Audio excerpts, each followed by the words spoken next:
muchachos? Hoy entramos a la última sesión de la serie Más que Amigos y hemos estado aprendiendo de muchos términos muy millennials, ¿verdad? El primero de ellos fue la friend zone y luego después fue bromance. La semana pasada fue BFF y hoy la sesión 4 se llama crush. Para los que no saben qué significa crush, sí, no es un refresco de naranja, en verdad no es eso. Sí, porque a veces podemos, no, crush es una expresión para decir que estás enamorado. I have a crush on her, es decir, estoy enamorado de ella, ¿sí? O tuve un flechazo, también lo puedes decir, es como una expresión en inglés. Crush, di conmigo crush.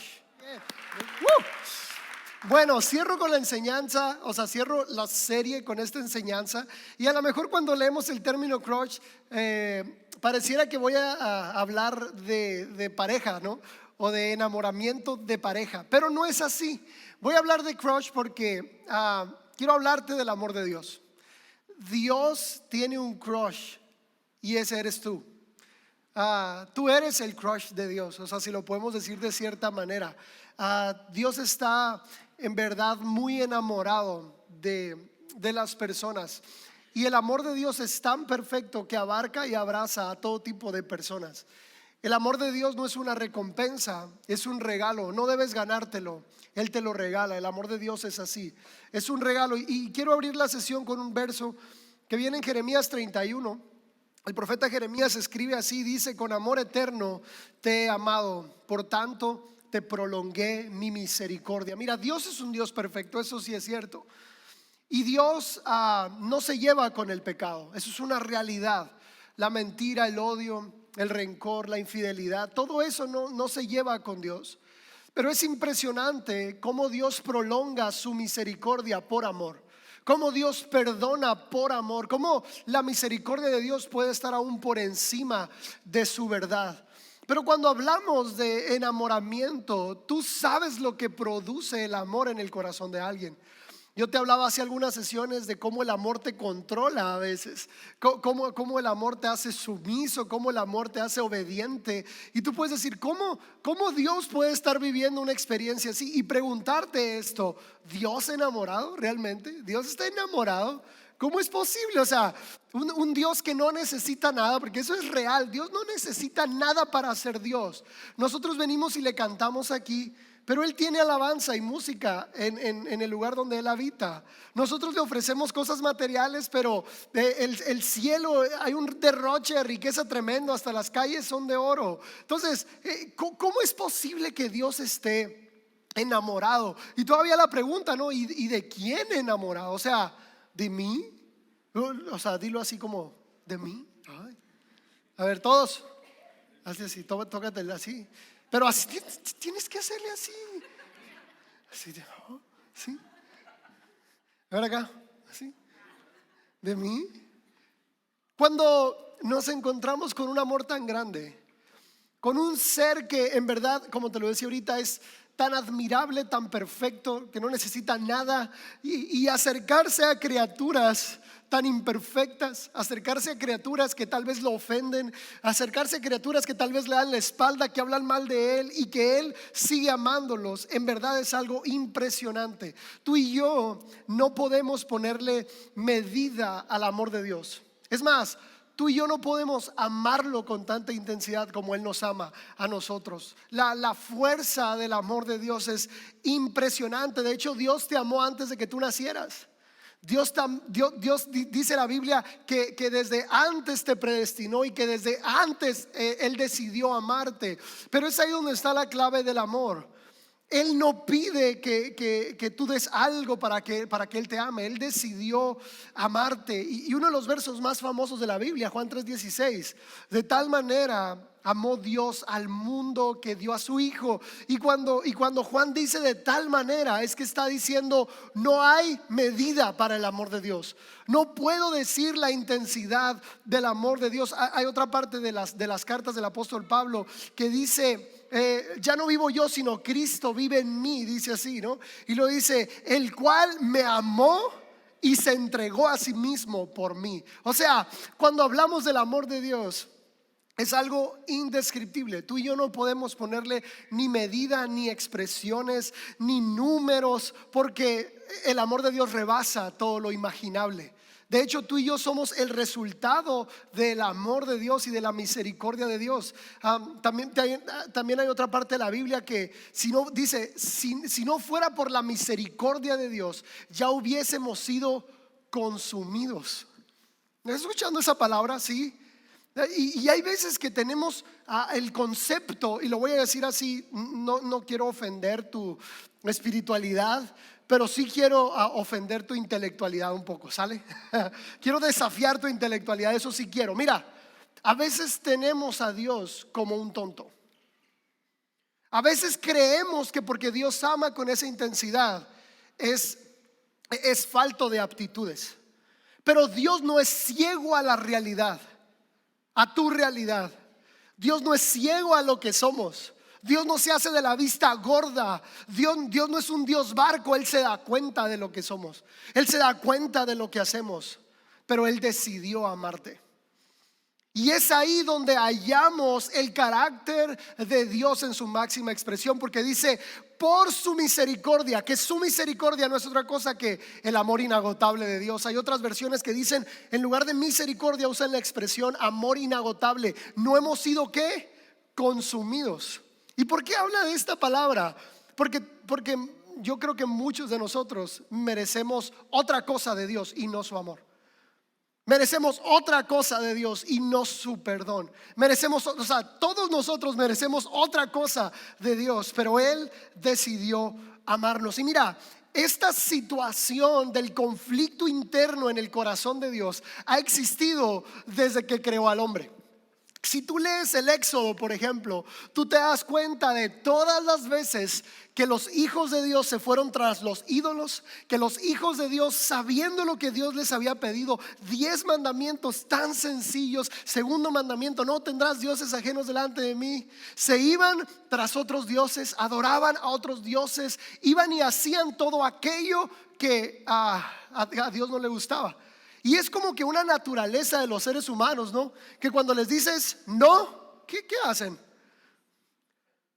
Lo hacen. O sea, yo recuerdo, gracias a Dios, hace mucho que no ando en camión urbano, hace mucho, o sea, desde que estaba en la universidad.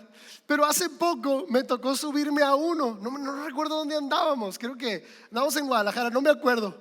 Y había un letrero en la puerta trasera para bajarte, decía así: no saltar con el camión en movimiento. Y yo, ¿por qué tienen que poner no saltar con camión en movimiento? Hashtag siempre hay un menso que hace lo que no debe hacer, ¿verdad? O sea, ¿por qué lo tuvieron que poner? Porque hubo alguien que y que se dio. El otro día fuimos al mirador en San Carlos. No sé si ha sido hermoso. Ve cuando puedas, está bien bonito. Pues en el barandal del mirador dice no saltar no saltar de la valla. ¿Por qué tiene que decir no saltar? Porque hashtag ya no lo digas, ok, solo piénsalo.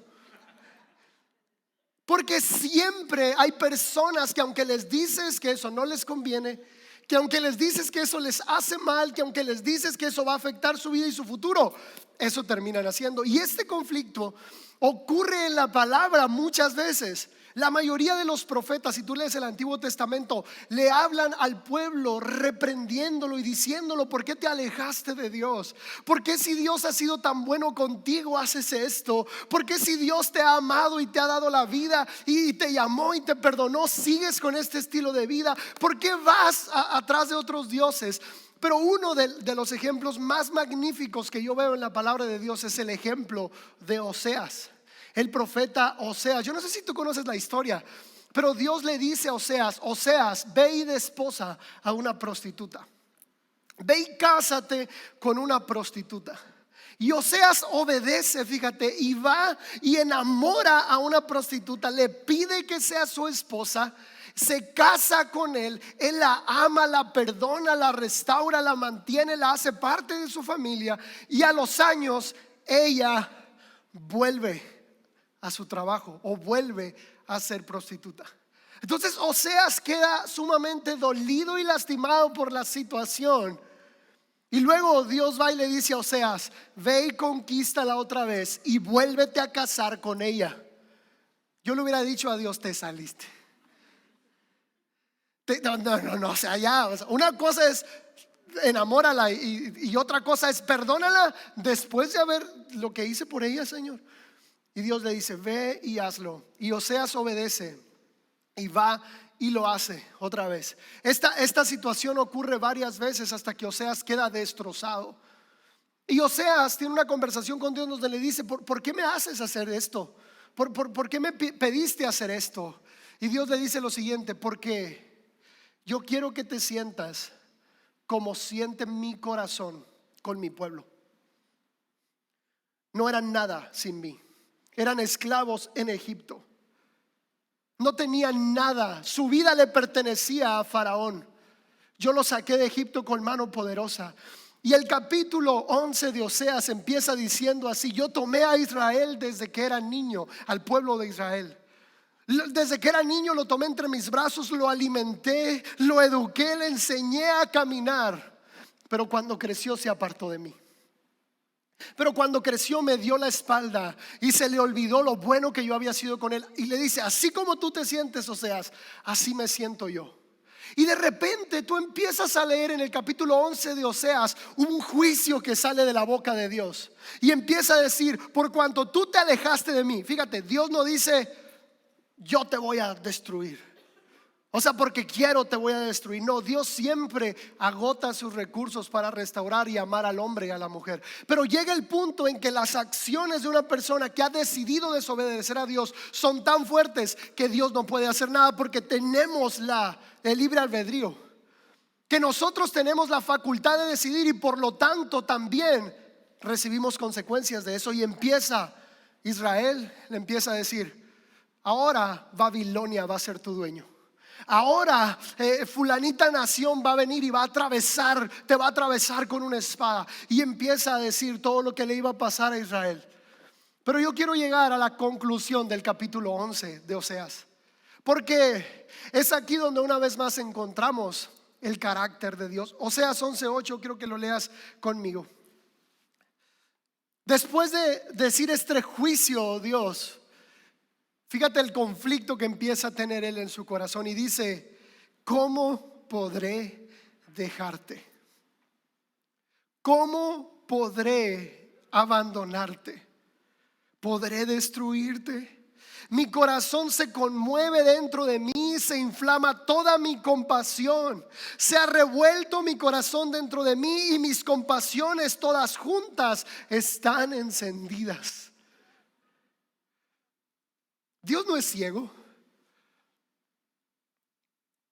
pero su amor es algo indescriptible. O sea, él se estaba dando cuenta del desprecio que le estaban haciendo. Él se estaba dando cuenta de cómo su pueblo amado le daba la espalda. Y cuando Dios quiso entregarlos y decir: ¿sabes qué? Te voy a abandonar. Él empieza a decirse a sí mismo: ¿cómo podré abandonarte? ¿Cómo voy a dejarte? Y empieza a decir todo lo que está ocurriendo dentro de él. Y hay una parte de Éxodo que quiero reafirmarla con este verso, donde dice: voy a estar contigo y te voy a amar por amor a mi nombre, dice Dios. ¿Y sabes qué significa eso? Dios está diciendo: por quien soy yo, no dejo de amarte. Por quien soy yo, no dejo de cuidarte. Por quien soy yo, no dejo de protegerte. No por quien eres tú. Porque versión Viva México: porque ganas no me faltan. Cuando tú y yo nos damos cuenta de que somos indignos, y yo no quiero hoy que salgas bajoneado de aquí. Yo lo que quiero hoy es provocar en tu corazón una reacción al amor y a la gracia que Dios ha mostrado para contigo, porque esa sí es tu decisión. Tú no decidiste que Dios te amara o no, Él decidió amarte. No depende de ti que Él te ame o no, Él decidió amarte. Pero sí es tu decisión cómo vas a responder al amor y a la misericordia que Él ha mostrado contigo. Si es tu decisión, ¿qué cambios en tu vida vas a hacer en referencia a lo que Él ha hecho por ti?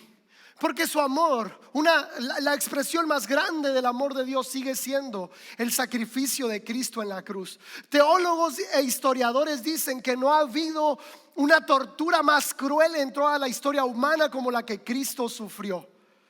Duró horas derramando su sangre gota a gota. Cuando estaba en el huerto del Getsemaní dice que suda sangre.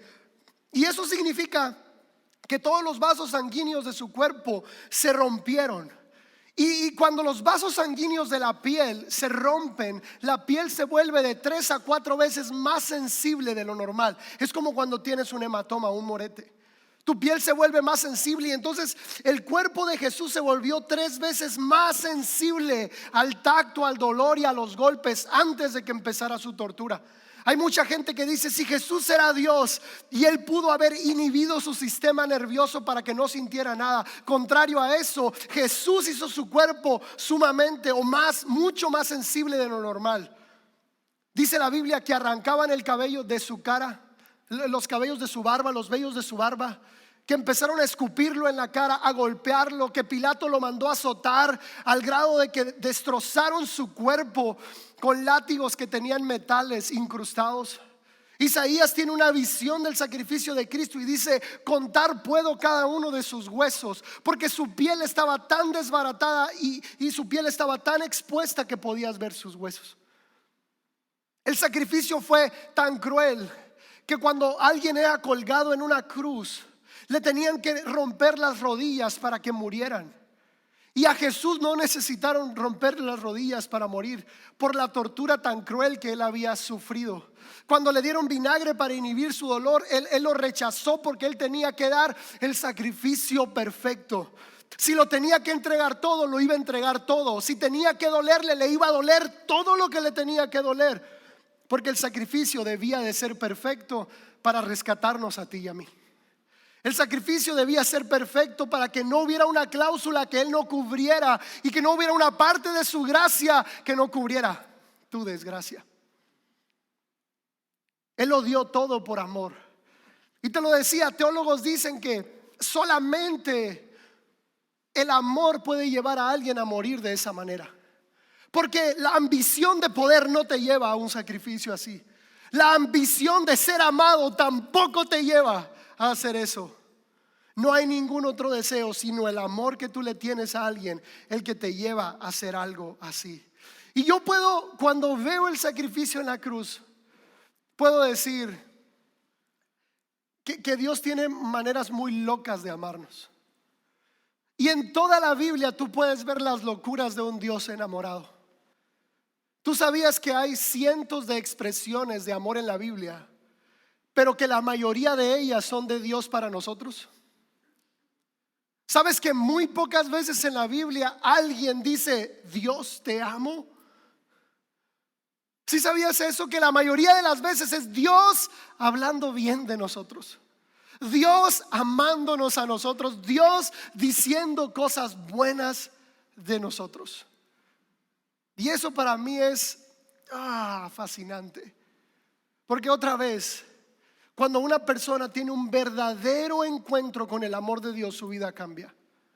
No estamos aquí solamente porque somos buenos o porque lo merezcamos, es por su amor. Y cuando tú y yo tenemos un verdadero encuentro con su amor, es cuando podemos tener un cambio real de vida. Porque cuando tú sigues o decides tener un estilo de vida que ofende a Dios, es que nunca has tenido un encuentro con Dios. Tuviste un encuentro con la religión tal vez. Tuviste un encuentro con la iglesia. Tuviste un encuentro con, no sé, otras cosas que parecen ser Dios. Pero solamente corazones cambiados son aquellos que tienen un verdadero encuentro con el amor de Dios. Porque cuando te das cuenta de que alguien te ama con tal intensidad, haces todos los cambios necesarios por amor a Él, no porque alguien te obligue a hacerlo. Porque la vida cristiana no es por obligación. Si tú vienes a la iglesia por obligación, no funciona.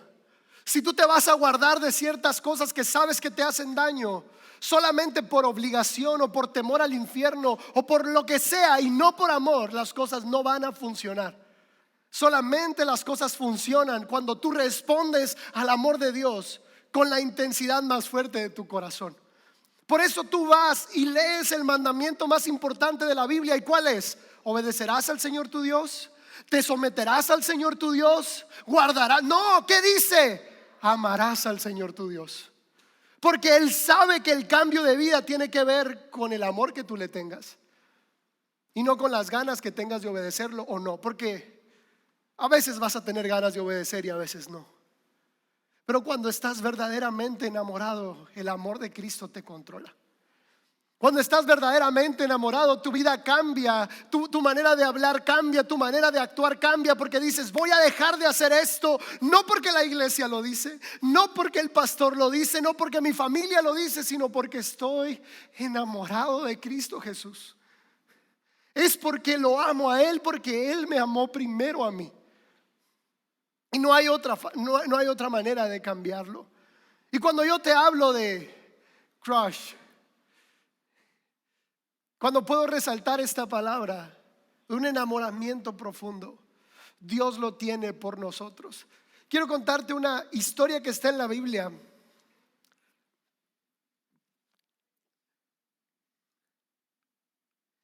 Es una historia muy interesante que refleja aún más el amor de Dios. Y con esta historia quiero cerrar el día de hoy. Es la historia de Salomón y la tsunamita. Ya la he contado otras veces, pero tenía que contarla hoy. Es de mis historias favoritas. La historia dice que el rey Salomón era riquísimo, que la nación de Israel, mientras estuvo el rey Salomón de rey, fue la nación más rica de la tierra, y que muchos pueblos empezaron a acercarse a Israel para tener trabajo. Y dentro de esos pueblos había un pueblo llamado Sunem. El pueblo de Sunem eran agricultores.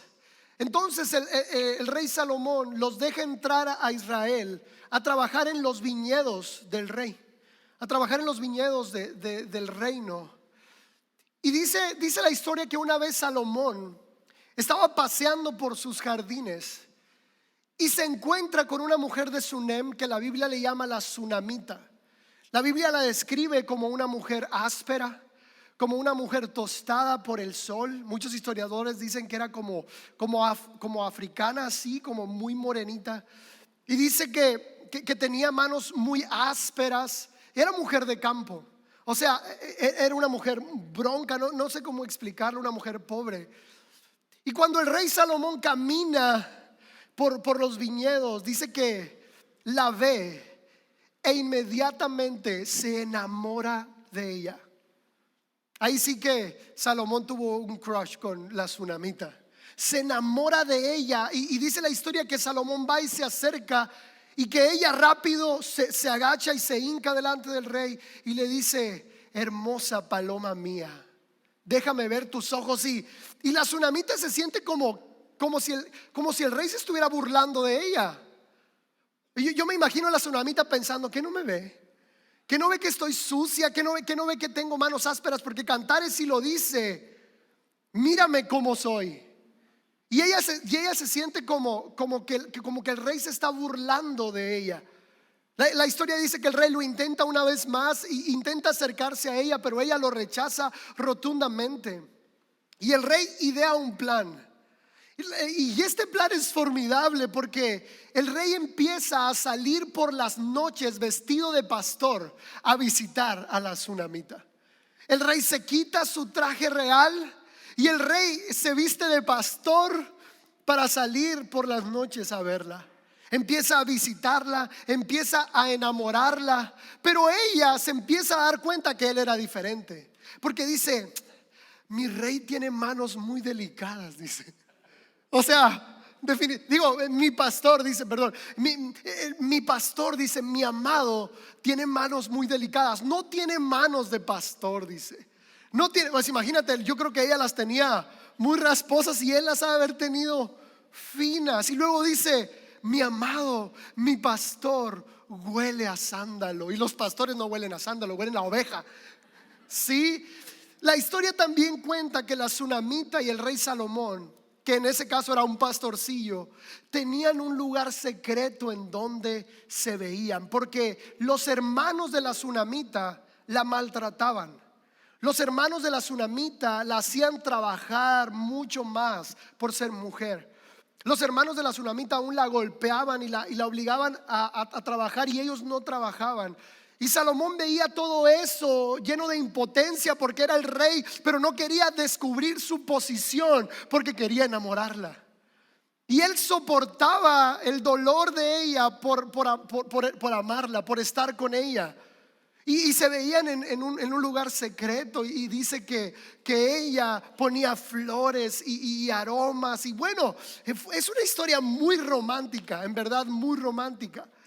Una de las noches ocurre algo muy trágico porque está lloviendo duro, como este fin de semana que llovió mucho. Y el rey Salomón rápido llega y se quita su traje real, se pone su traje de pastor y va a buscarla, pero ella lo esperó mucho tiempo. Él tarda en llegar a su lugar secreto, él tarda en llegar porque estaba lloviendo. Y cuando el rey Salomón llega al lugar secreto, ella ya no está. Y entonces el rey Salomón va y la busca a su casa y le toca y le dice: amor, ya llegué, está lloviendo y perdóname, escucha, perdóname por no llegar temprano. Pero como toda buena mujer le dice: ya me puse las pijamas. O sea, todavía se le enmula la vieja.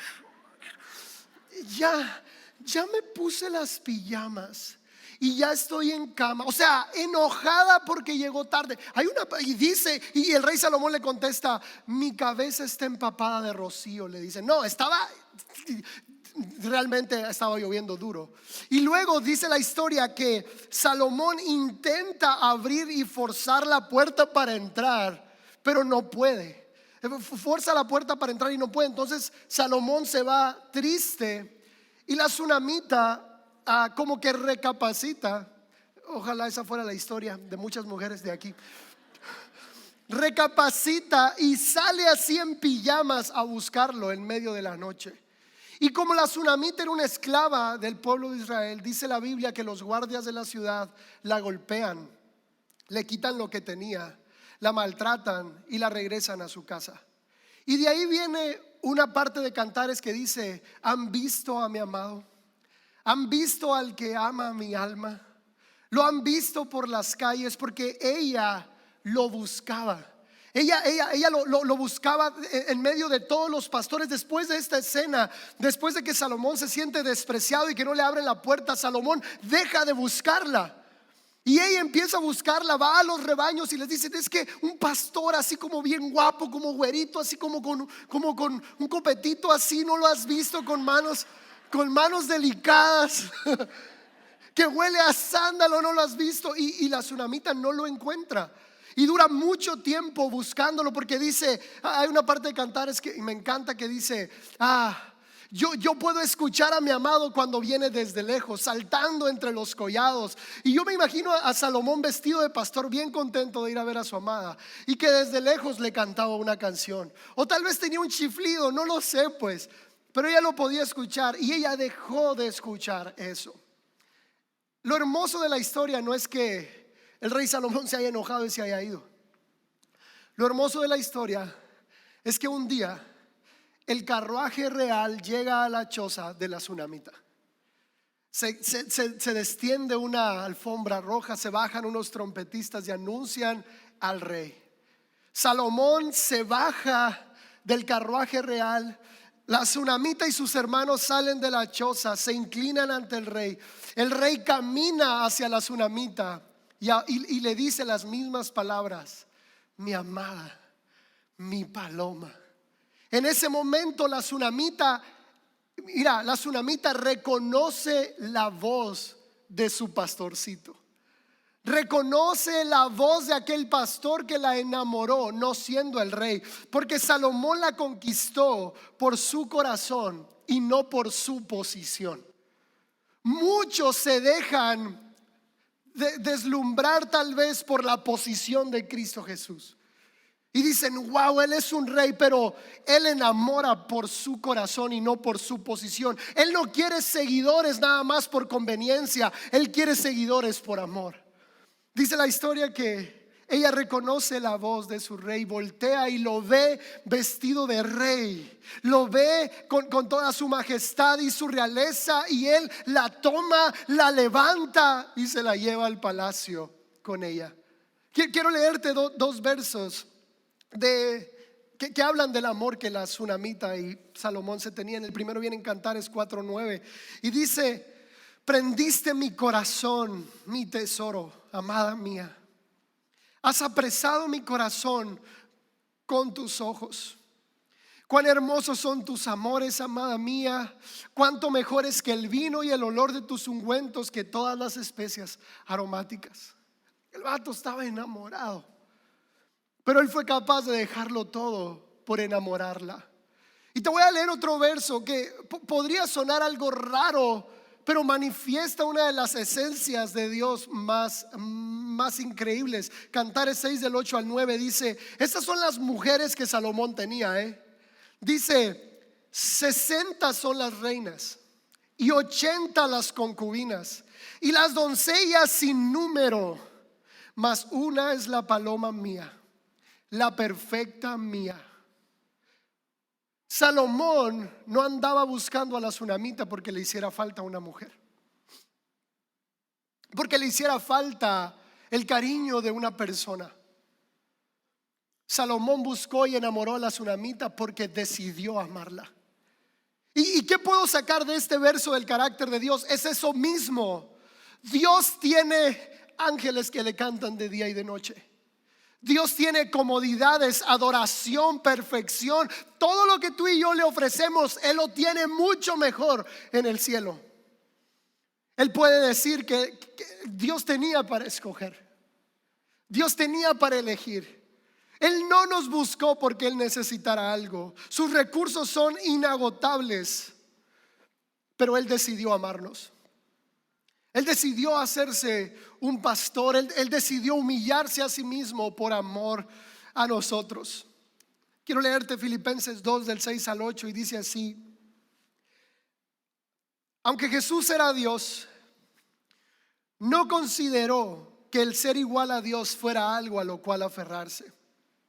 En cambio, renunció a sus privilegios divinos, adoptó la humilde posición de un esclavo y nació como un ser humano. Cuando apareció en forma de hombre, se humilló a sí mismo y murió en una cruz como morían los criminales.